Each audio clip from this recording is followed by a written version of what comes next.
from the National News Studio, Sri Lanka.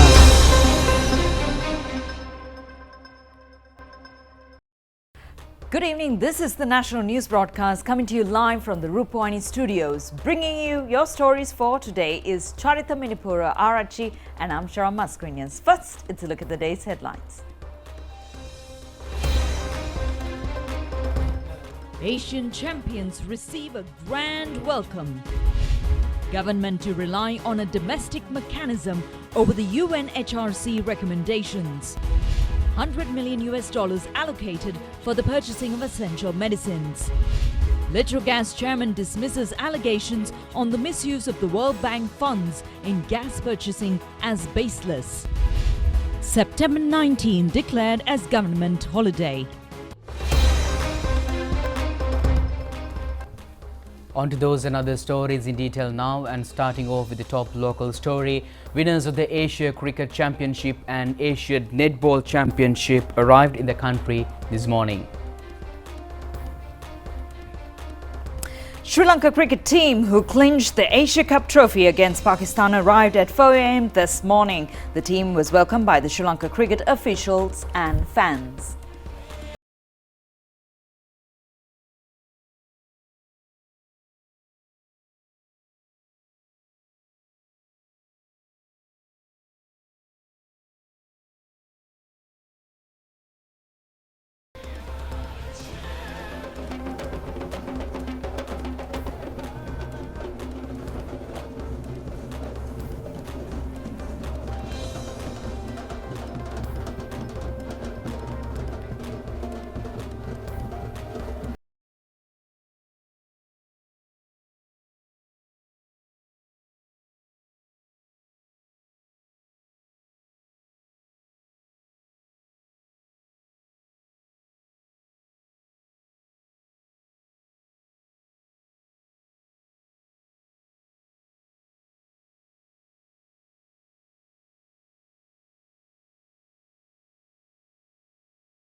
It was organised by the Ministry of Sports, Sri Lanka Cricket and the Netball Association to bring the Asian champions to Colombo.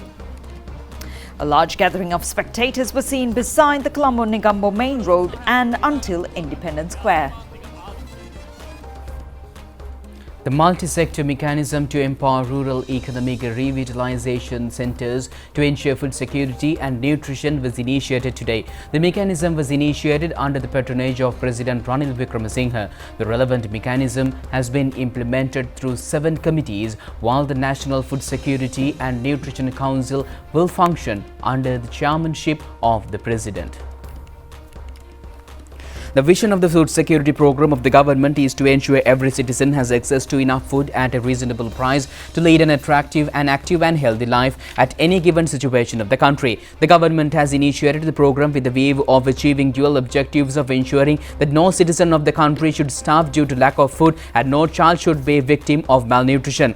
In order to achieve these dual objectives, it is required to protect all families in the country from being victims of poverty. The National Combined Mechanism on Food Security and Nutrition will function under the chairmanship of President Secretary, and the Technical Advisory Committee on Food Security and Nutrition will be chaired by the Prime Minister's Secretary. The program will function under the leadership of President Ranil Wickremesinghe under the instructions of the President's Advisor on Food Security, Dr. Suren Bhattagoda, joined by the entire government machinery from the Prime Minister and the President's Secretary to the Gram Niladhari level, the private sector, non-governmental organization, professionals and religious leaders.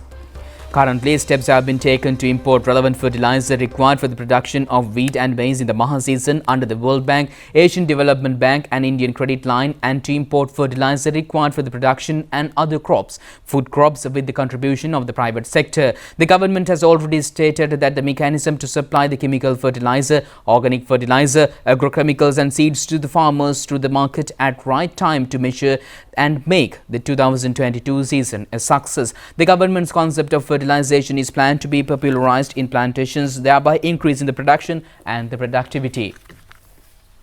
Minister Ramesh Patirana says the government relies on a domestic mechanism over the recommendations of the United Nations Human Rights Council. He made these remarks while speaking at a media briefing held to announce the cabinet decisions today. Minister Ramesh Patirana said that an external mechanism is consistent with the Sri Lankan constitution. Therefore, the government is to rely on a domestic mechanism which is consistent with the constitution to resolve the pertaining issues. Accordingly, he added that the foreign minister presented this stance at the UNHRC session yesterday. Meanwhile, the minister also made remarks over the debt restructuring process. To ensure that we negotiate with all these countries, debt holders, to ensure that we come to an agreement. So they are at the level of discussing the different countries. They haven't come to a final decision as such, but as country-wise, whilst we are talking to the bilateral organizations and also the other owners of Sri Lankan debt, including Paris Club, so they are in the process of speaking to India, China, and Japan mainly to ensure that we come to some sort of consensus. So we need to have the agreement to go ahead. Hopefully, we keep our fingers crossed that we should be able to come to an agreement. But it's true that particular organization, financial consultants who've been hired by the Sri Lankan government to ensure that we reach this agreement. They haven't come to an agreement as yet. Cabinet of Ministers granted approval for the establishment of the Cabinet Subcommittee on the Economic Growth and Recovery. President Ranil Wickremesinghe presented the relevant proposal.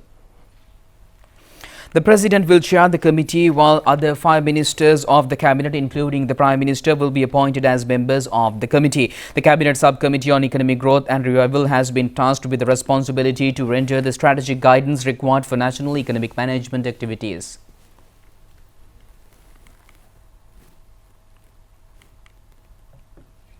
Under the current economic situation, the government has decided to temporarily suspend the recruitment for public service. It has been pointed out that there is a surplus of employees in the public service as a whole due to the direct recruitments by past governments and available vacancies in certain categories in the public service. Moreover, appropriate measures should be taken to the issue that pertaining to the public service due to various recruitment methods. Accordingly, Cabinet of Ministers approved the proposal presented by the Prime Minister to review the issues and make suitable recommendations for the problems to the public service. The committee will also identify the priorities in the essential recruitments and recommend the time frames for the continuation of the public service more efficiently and effectively. The Cabinet of Ministers approved the proposal presented by the President to use funds worth $100 million from the Colombo Urban Regeneration Project and reduction of landslides vulnerability by mitigation measures protected by extended by Asian Infrastructure Investment Bank for the purchase of essential medicines and medical supplies.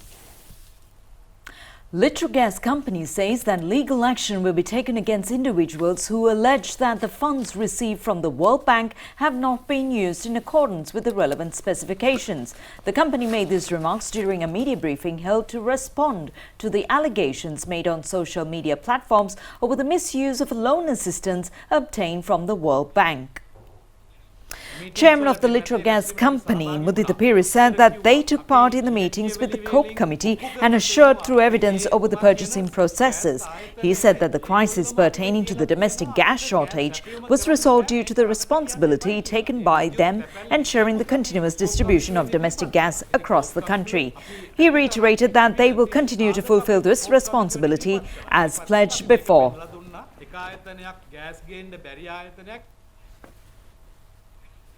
The Ceylon Petroleum Corporation has refuted a report published by a local newspaper claiming that $432 million had been paid as demurrage charges for 3 fuel tankers. In a statement, the CPC said the demurrage charges have been paid for any shipments. InterParliamentary Union Secretary General Martin Chiongong and Senior Program Officer Lawrence Marshall held discussions with the Prime Minister Dinesh Gunawardena yesterday. They discussed on the issues pertaining to the parliamentary democratic practices in Sri Lanka at the Prime Minister's office in Colombo. The Prime Minister elaborated the steps taken to strengthen the participatory democracy by the establishment of more powerful and strong sectoral oversight committees which include public participation.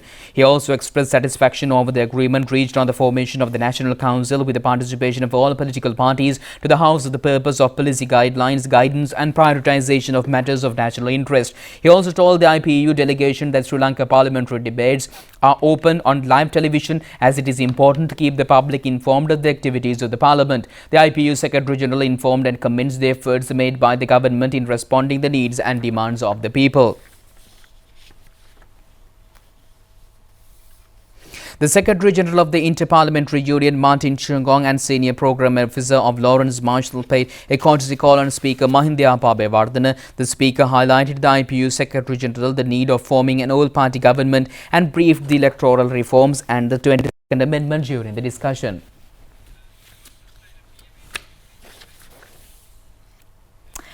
Asian Development Bank has assured continuous support for the country's development and its efforts to overcome economic and fiscal challenges. The visiting of the Asian Development Bank's Director General for South Asia, Kenji Yokoyama, made these remarks during a discussion with Prime Minister Dinesh Gunawardena yesterday at the Prime Minister's office in Colombo.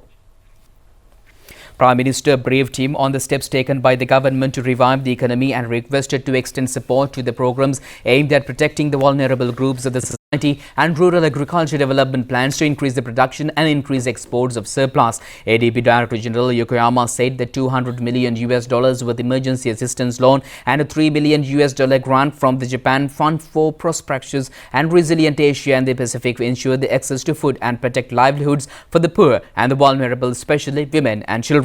Sri Lanka entered into an agreement with ADB last week to obtain these loans funds repurposed for the ongoing ADB portfolio. ADB Country Director Chen said that loan forms for the ADB's emergency response package to multifaceted challenges facing Sri Lanka. ADB has been addressing immediate needs such as essential medical supplies, materials for water treatment and working capital for small and medium-sized enterprises by relocating surplus loan proceedings from ongoing loans. Secretary to the Prime Minister Anuradha Dissanayake was also present at this discussion.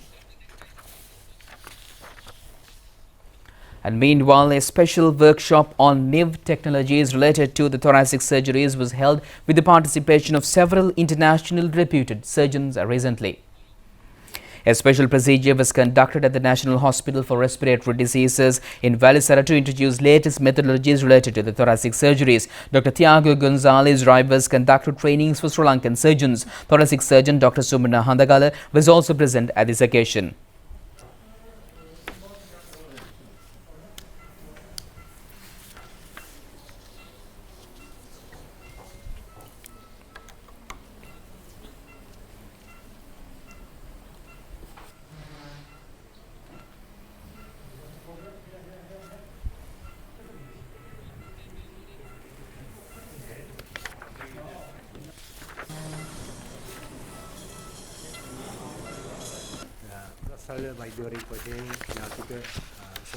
Dr. Somana Handagala said that the method is a successful surgical procedure to perform operations within a shortest period and with a minimum pain without causing any after effects or complications.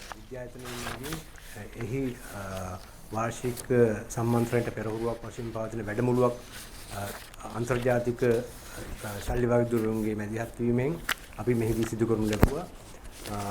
විශේෂයෙන් මේ අපේ රටේ උරස් සම්බන්ධයෙන් රෝගීන්ට ඉතාම වැදගත් වටිනා ක්‍රමවේද රාශියක් අපි ඉගෙන ගන්න පුළුවන් වුණා මේකෙන්. අපි දැන්ටත් මේන් සමහර ක්‍රියාමාර්ග සිදු කරමින් හිටියා. නමුත් අලුත් විදියේ ඔපරේෂන් ක්‍රමවිධි අපිට මේ විශේෂඥ වෛද්‍යවරුන් කියා දුන්නා. මේ අපේ රෝගීන්ගේ ඉදිරි සුභසිද්ධිය සකා අපි පාවිච්චි කරන්නට බලාපොරොත්තු වෙනවා. අපි විශේෂයෙන් මේ අමාරු රටේ ආර්ථික අර්බුදයක් තිබෙන කැලමරිකාරී අවස්ථාවක් තිබෙන අවධියක පවා මේ ශල්‍ය වෛද්‍යවරුන් මෙහි පැමිණ මේ කරන ලද සත් I'm very glad to be here. I can say that it's a very safe country, very warm, it's very kind with the foreigners. I invite everyone to come to Sri Lanka to enjoy the magnificent nature, the gastronomy, the people, the landscapes, because it's very safe nowadays. Nobody should be worried about coming here.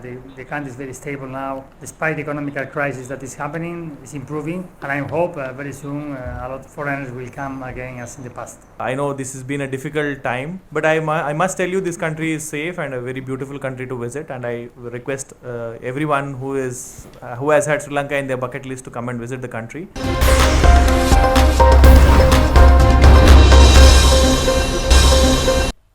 Welcome back with international news. Thousands of people are continuing to file past the Queen's Coffin at St Giles Cathedral in Edinburgh after steady queues overnight. The Queen's Coffin will remain at the cathedral until 5 local time before beginning the journey to London. Many thousands of mourners have been waiting through the night to pay their last respect to the Queen in Edinburgh. People of all ages and from all different walks of life amazed in the heart of the Scottish capital. The Queen's funeral is likely to be one of the largest and most significant international events the UK has hosted for decades. Prima Kotomi, Pantan.